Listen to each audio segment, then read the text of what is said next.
वर्ग 8वा विषय मराठी कविता 6वी कोळ्याची पोर। विद्यार्थी मित्रांनो, वर्ग 8ची 6वी कविता जिचं नाव आहे कोळ्याची पोर। कोळी हा एक समाज आहे, जो हा समाज समुद्राच्या काठी राहून समुद्रात आपले मासे पकडतात आणि विकतात, अशा लोकांना कोळी म्हणतात। आता पोर म्हणजे जे कोळ्याची मुलगी आहे तिला पोर म्हटलेलं आहे।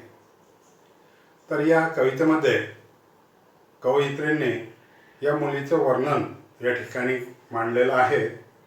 बच्चों, छठी नज़म जिसका नाम है कोळ्याची पोर, कोड़ी यानी जिसको अपन कोली बोलते हैं, जो मछुआरे जिसको अपन बोलेंगे। पोर यानी लड़की, यानी उस मछुआरे की लड़की के बारे में नज़म यहाँ पर है। और अभी आप सब किताब में ध्यान देंगे, पेज नंबर 18 निकालना है। छठी नज़म में सबसे पहले उसका परिचय यानी तारुफ पढ़ूंगा, उसके बाद में नज़म समझाऊंगा और उसके बाद उसके ऊपर सवाल जवाब पूछूंगा। उसके बाद में उसके दिए हुए स्वाध्याय जो भी है सवाल जवाब वो आपको लिखा कर देना हो। तो बच्चों, किताब में ध्यान दो। कविता 6वी कोळ्याची पोर। कवयित्री सुरेखा गावंडे प्रसिद्ध कवयित्री। त्याच्या विविध विषयावरील काव्यरचना प्रसिद्ध आहेत। विविध वृत्तपत्रे व मासिके यातून त्यांचे लेखन प्रसिद्ध आहे।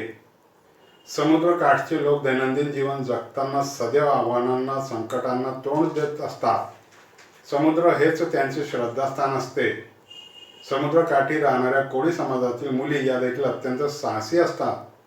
प्रस्तुत कवितेतून एका कोळ्याच्या मुलीचे भाव विश्व कवीने अतिशय समर्पक शब्दात मांडले आहे। तो बच्चों, ये हो गया परिचय। इसमें बताया गया है कि समुद्र काठ से लोग दैनंदिन जीवन जगताना सदैव आव्हानांना, संकटांना तोंड देत असतात। यानी समंदर के किनारे जो लोग रहने वाले, रोजाना रहने वाले लोग हैं, अपनी ज़िंदगी बिताते हैं, तो ये हर मुसीबत का सामना करते हैं। और समंदर ही ये उनकी इबादत गाह होती है, श्रद्धा स्थान यानी इबादत गाह। समुद्र काठी राहणाऱ्या कोळी समाजातील मुली या देखील अत्यंत साहसी असतात।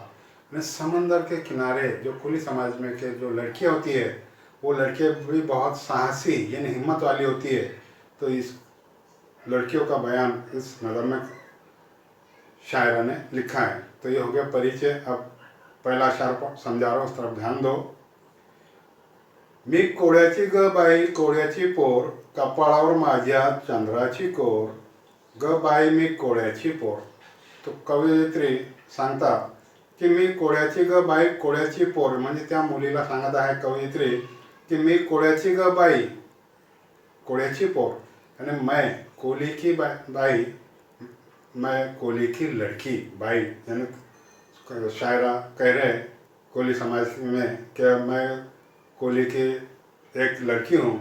कपाळावर माझ्या चंद्राची कोर, और उस लड़की के कपाळ, आता कपाळ म्हणजे काय, जिसको अपन पेशानी बोलते हैं। तो माझ्या चंद्राची कोर यानी उस लड़की के पेशानी के ऊपर चंद्राची कोर। चंद्राची कोर यानी जिस तरीके से चांद निकलता है।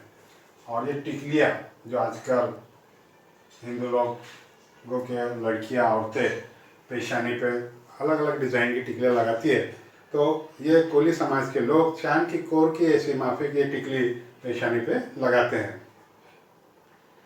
दर्याला र आलं तुफान, पाहून ग होते बेफान, तुफानी दर्याची उसळत्या लाटाची, नाही हो मला कसलीच डर। तो वो लड़की कहती है, दर्याला र आलं तूफान, दरिया, दरिया है ना समंदर, समुद्र जिसको मराठी में बोलते हैं। दर्याला र आलं तूफान, समुद्राला तुफान आलेला आहे। पाहून ग होते बेफान, आणि त्या तुफानाला पाहून, त्या वादळाला पाहून मी बेफान होते। बेफान याने माझं भान नसणे किंवा शुद्ध नसणे अशी मी होते, अशी ती मुलगी म्हणत आहे।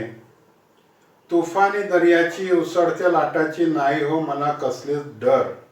आणि त्या समुद्रामध्ये तुफानी दर्याची म्हणजे जे तुफान वादळ येत आहे, आणि त्या समुद्रामध्ये उसळत्या लाटांची म्हणजे जे पाणी उसळून येत आहे, म्हणजे उसळून म्हणजे उछलकर आ रहा है, त्या लाटांची जो लाट आ रही है पानी की, नहीं हो मला कसलेच डर, नहीं मुझे इस लाटों का डर है, ना मैं इस लाटों से कभी डरती हूँ। ऐसा कौन कह रहे हैं? वो कोली की लड़की कह रही है। होरी चालवते वल्ली मारूनी, पुढे नेते मी लाटा सारूनी, टाकूनी फासे विकूनी मासे, संसार चालले हा दर्यावर. तर ती मुलगी म्हणत आहे की होरी चालवते. होरी म्हणजे ती मासे पकडण्यासाठी जी होडीचा वापर करते तिला म्हटलेलं आहे होरी, जिसको अपन कश्ती बोलेंगे, नाव जिसको अपन बोलते. तो तर होरी चालवते, नाव चलाती है. वल्ली मारने बोले तो जो नाव है पानी में के, उसको जब आगे सरकाना है ऑटोमेटिक तो नहीं सरकेंगे, अगर इंजन है तो सरकेंगे, लेकिन जो बगैर इंजन की है तो उसको कैसे सरकाना पड़ता है? उसको चाबुक होते हैं, जिसको अपन चाबुक बोलेंगे, उसको मराठी में वल्ली बोलते हैं. तो पानी को बाजू में सरकाते सरकाते वो अपने नाव आगे बढ़ाती है. टाकूनी फांसे विकूनी मासे.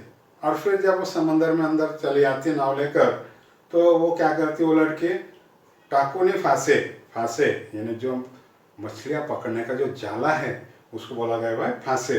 वो जाले में मछलियाँ पकड़ती है और पकड़ने के बाद वो जब नाव में रखती है और उनको समंदर के किनारे लाकर विकूनी मासे, विकने यानी बेचना, फिर वो मछलियों को बेचती है. संसार चाले हा दरियावर. इस तरीके से उस लड़की का या उस कोली समाज का संसार घर गृहस्थी जो है इस समंदर के ऊपर वो चलते रहती है. समंदर में से मछलियाँ पकड़ते हैं, मछलियाँ पकड़ने के बाद उसको बेचते हैं और उसके ऊपर उनका गुजारा चलता है.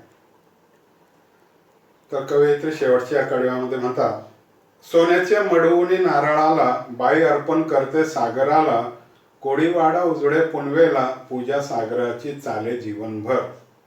तर सोन्याच्या मडवुनी नारळाला कोळी समाज काय करतो की नारळ जो असतो त्याला सोन्याचा पानं लावून, म्हणजे सोन्यासारखं असं कलर लावून त्याला काय करतं, त्या नारळाला त्या पाण्यात सोडतात, अर्पण करतात. अर्पण करणे म्हणजे त्याला श्रद्धापूर्वक भेट देने, यानी उनका जो इबादत का समंदर है उसको वो इनाम देते हैं नारियल. वो कब देते हैं? वो पुनवेला, पुनव यानी पूर्णिमा जो होती है, अमास पूनम जिसको अपन बोलते हैं, तो पूनम के रात में वो जो है वो नारियल समंदर को चढ़ाते हैं. तर कोळीवाड़ा उजड़े पुनवेला, उस रात में कोळियों का बाड़ा जो है उजड़े यानी रोशनीदार दिखाई देता है पूनम के रात में. पूजा सागराची चाले जीवन भर. और उस वक्त पूजा यानी इबादत उन समंदर की जो है चलती है जिंदगी भर, जीवन भर यानी जिंदगी भर. तो ये हो गया, ये नज़म कंप्लीट हो गई. फिर से एक बार बच्चों, मैं अब इसका नज़म का तर्जुमा आपको फिर से एक बार समझा रहा हूँ, उसका ध्यान दो. मी कोळ्याची ग बाई कोळ्याची पोर, कपाळावर माझ्या चंद्राची कोर, ग बाई कोळ्याची पोर. तो वो लड़की कहती है कि मैं कोली की लड़की हूँ, कपाड़ावर माझ्या चंद्राची कोर यानी पेशानी के ऊपर मेरे चांद के जैसे कोर टिकली लगी हुई है. ग बाई मी कोळ्याची पोर, मैं कोली समाज की लड़की हूँ. दरियाला र आलं तूफान, पाहून ग होते बेफान. दरिया यानी समंदर में आया तूफान और उस तूफान को देखकर मैं हो जाती बेफान, यानी मेरी जो होश है वो खो देती हूँ. तूफानी दरियाची उसळत्या लाटांची, नाही हो मला कसलीच डर. तूफानी दरियाची, जो समंदर में तूफान आता है और उछलते हुए लाटें आती है, उसका मुझे कुछ भी डर नहीं लगता है. होरी चालवते वल्ली मारूनी, पुढे नेते मी लाटा सारूनी. होरी यानी मैंने बताया यहाँ पर, होरी यानी नाव, कश्ती जिसको हम बोलेंगे. तो चलाती वल्ली मारूनी यानी पानी को चाबुक चलाते हुए, पानी बाजू सरकाते हुए वो लहरों अपने पानी के लाटों में से वो आगे बढ़ती है. टाकूनी फांसे विकूनी मासे, संसार चाले हा दरियावर. फिर वो समंदर में पहुंचने के बाद वो लड़की क्या करती है, क्या उसके पास में जो मछलियाँ का जाला होता है वो समंदर में फेंकती है और उसमें जितने भी मच्छियाँ आती है पकड़ती है और अपने कश्ती में रखती है और समंदर के किनारे आकर उसको वो बेचती है. और उसी से जो उसको पैसे मिलते हैं उसी के ऊपर उसका संसार यानी घर उसका चलता है, उसका गुजारा उस समंदर के ऊपर चलता है। सोन्याच्या मडवून नारळाला बाई अर्पण करते सागराला।